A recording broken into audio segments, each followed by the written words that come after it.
The sun was beginning to set, casting a golden hue over a small, dusty village. The air was thick with silence as Amir, a weary traveler in his early 30s, trudged along the narrow road. His face, a canvas of exhaustion, was framed by unruly black hair and a tired expression. His dark brown eyes, though heavy with fatigue, still held a spark of hope. He wore a tattered brown leather jacket, faded jeans, and dusty boots that had seen better days. His heavy bag weighed him down, both physically and emotionally. He had been traveling for days, searching for work, for a place where he could find peace after months of struggle. Finding a shade under a lone tree by the side of a dry riverbank, Amir sat down, his shoulders slumped in weariness. He reflected on his long journey, the countless days spent alone. Yet despite the hardships, he still believed in humanity. His mother's words echoed in his mind. In the darkest times, kindness is the light that keeps us going. As the last rays of the sun dipped behind the mountains, Nana, a kind elderly woman in her 70s, walked slowly down the road. She had silver gray hair neatly tied in a bun, her small, wrinkled face lit up by a warm smile. The pale yellow sari she wore, though worn at the edges, still had a softness to it. She carried a basket of fresh bread, each loaf wrapped carefully in cloth. Noticing Amir sitting alone, Nana paused. Her eyes softened with concern as she approached him. She offered him bread and water with a gentle voice. "You look weary, young man. Come have some of this. It will help." Amir hesitated for a moment, unsure whether he should accept the kindness of a stranger, but his stomach betrayed him with a growl. With a grateful nod, he took the bread and water. Nana smiled and said, "Remember, kindness can fill the emptiness that the world sometimes leaves behind." For the first time in days, Amir felt a sense of warmth, not from the food, but from the kindness that had been shown to him. The next morning, with renewed hope, Amir ventured further into the village, seeking work. He came across Arif, a tall, broad-shouldered farmer in his late 40s.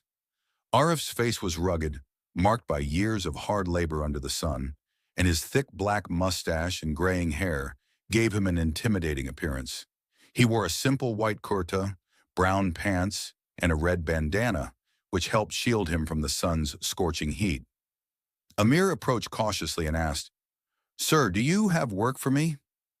"I've been traveling for days and I'm willing to help with anything." Arif eyed him warily. "There have been many who've passed through this village, promising to work, but never return. Why should I trust you?" he asked, his voice steady but firm. Amir, feeling the weight of the moment, spoke from the heart. "I have no home to return to, no money left, but I am willing to give everything I have to earn an honest living." His voice trembled slightly, but the sincerity in his eyes was clear. After a long pause, Arif nodded. "The earth doesn't judge who works on it. It only welcomes effort. You can help me for a few days." A few days later, the village was caught in a fierce storm. Dark clouds rolled in, and the wind began to howl as the once dry river swelled with rainwater, threatening to flood the village.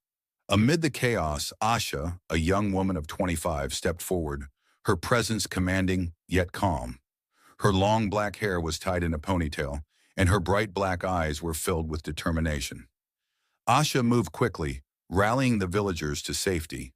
She led the way through rising waters, ensuring no one was left behind. She helped children to higher ground, carried elderly villagers to shelters, and coordinated efforts with the calm assurance of someone who had seen her fair share of crisis. Amir, who had been helping Aref, watched as Asha worked. Her courage was a stark contrast to the storm outside.